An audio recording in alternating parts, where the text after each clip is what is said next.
This is a heads up for what's coming in the future, a little foreshadowing, so to speak. I will be talking about the selected response test task that will be due in session 7. Currently, this presentation is for session 5 because I want you to get started earlier. It's going to be due, at least the first draft is going to be due at the end of session 7. And during this, there'll be a process where you will upload it. You will have 2 people in a group take it, and then also give you feedback on on your selected response test. You're going to I will also give you feedback on that initial draft. Then you will revise it, and that's what you will submit for a grade. So a little bit of assessment for learning, as you will learn about later on, and we touched on a little bit in the first session. So here goes. I'm going to talk about some things that you need to do. There is a lot of information that will help you create this test. I'm going to point you in that direction. Most of the materials are located in session 6 assignments and in session 6 course materials handouts, and I will show you those too as we get there. The first thing you're going to do, and I mentioned this in the assignment, is you're going to create at least 4 learning targets. The EdTPA Special Ed lends itself pretty easily to 4 targets because there are 3 tasks, and the 4th target I recommend is to create one where students will be able to define EdTPA vocabulary, accurately define EdTPA vocabulary. So there you go. I've given you one learning target already that's specific and measurable. And as I said here, the targets need to be, or the learning objectives need to be specific and measurable. And I will show you, I have a couple of exemplars that I will show you to give you an idea of what is specific and measurable and what isn't. When we talk about writing behavioral objectives, it's clearly stating what students should know and be able to do. And here are some characteristics of good learning targets. They must be specific and measurable, as I've said before, and you'll hear this over and over again. The feedback I give you on your learning targets, it will be that either they are specific and measurable or they aren't. And one of the things I've discovered over the years as both a teacher and an administrator for 32 years in public education, and again as a college professor doing assignments where teachers have to write objectives, is that they struggle with it. Both veteran and new teachers struggle with writing clear learning targets that are specific and measurable.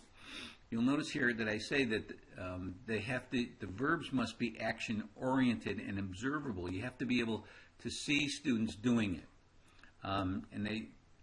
And they must relate to the content and focus on learner outcomes. I'm going to show you a couple of examples of exemplars, and these are exemplars that are in the course materials in session 6, I believe.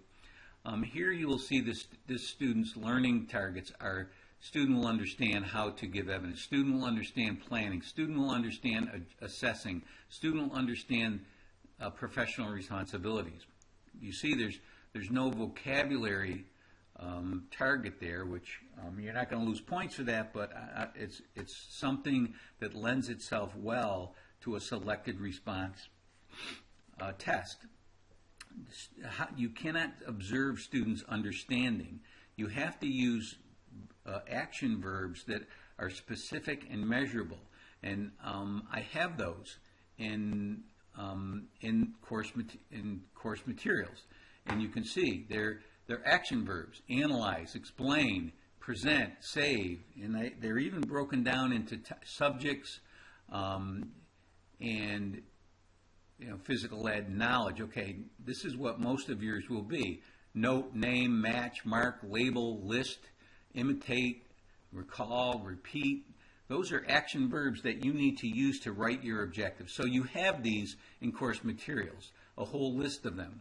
Now here's the second exemplar, which this is an A. This person got, I believe, 20 out of 20 is a perfect score. But you can see the learning targets. Students will describe. Students will identify. Student will identify. Student will define. 6 important TBA vocabulary words. So these targets are much more, you can see how they're much more specific and measurable than understand, know how to. Those are not verbs that you need to, that you should use to write learning objectives. So, okay, that's a little info on writing learning objectives. One of the things that I like to remind students of is Bloom's taxonomy. And because these are selected response tests, and we know, or at least we will know, that selected response tests are best for assessing knowledge and reasoning targets. So most of your questions will be geared towards the bottom end, knowledge, comprehension, application. Now, this was created by Benjamin Bloom and his colleagues in 1956. So that was, over 55 years ago. And there was, back in the late 1990s and published in 2001 was a revised taxonomy, which was created by Lauren Anderson, I believe, and Crothwall. Crothwall was one of the original authors with Bloom in 1956. So he was getting on in years in 2001 when he and Anderson wrote this revised taxonomy. But they changed it a little. They made knowledge and turned it into remembering because they wanted to make it a skill. Knowledge isn't really a skill. It's a noun. So they changed these to verbs: remembering, understanding, applying, analyzing, evaluating, and creating. If you recall, evaluating or evaluate was the top of the taxonomy, the old taxonomy, and now they added a creating, which to me is the ultimate learning target. If you can get students to be creating, and again, that learning target is hard to measure, almost impossible to measure with a selected response test. You would need a performance assessment to do that. Oh, excuse me. God bless me. So you also see some verbs here, which go with each group. I have what I thought was a great graphic, which I'm going to take you to. God bless me. This is a model of learning objectives, and this is a great graphic for, you can see the remembering, understanding, apply, analyze. These should be verbs here, and creating. So this is the cognitive dimensions. Now, Bloom's taxonomy, they created cognitive, affective, and psychomotor taxonomies, but in our profession, teaching and learning, we typically talk about the cognitive domain. So you can see the matrix type that is now the new taxonomy. They've broken knowledge down into factual, conceptual, procedural, and metacognitive. Now, if you do the cursor over these different cubes here, as you go up the taxonomy, you'll see objectives. Say the metacognitive aspect of remembering, identify strategies for retaining information. So that would be something you know, metacognition is thinking about your own thinking. So there you go, identifying strategies for retaining information. How can I get myself to do this in a better way?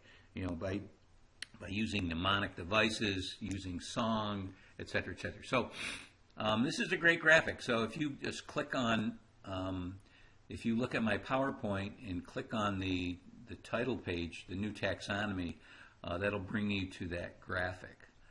So that's what a little introduction to writing learning targets.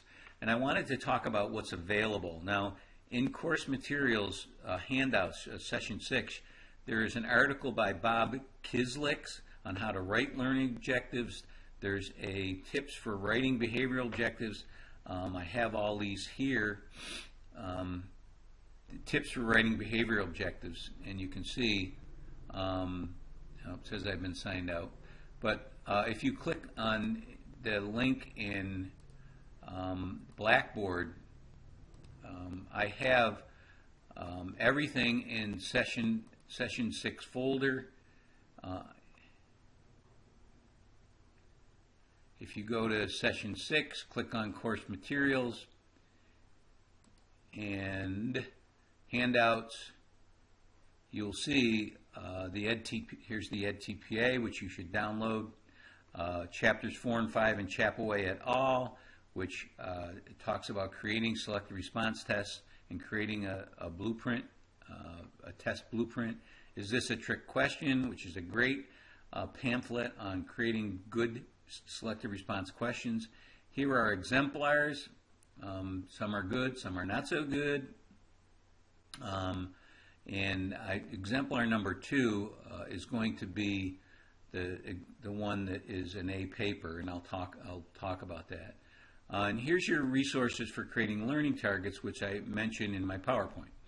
And all of them, exemplars, is this a trick question, and Chapaway et al., the 2 chapters, will help you create a selective response test. So you have everything there that you need: exemplars, learning targets, pamphlet on is this a trick question, and 2 chapters from a very recent textbook about creating selected response tests. So that is all you should need. Again, you're going to do your first draft and get feedback from your classmates and get feedback from me.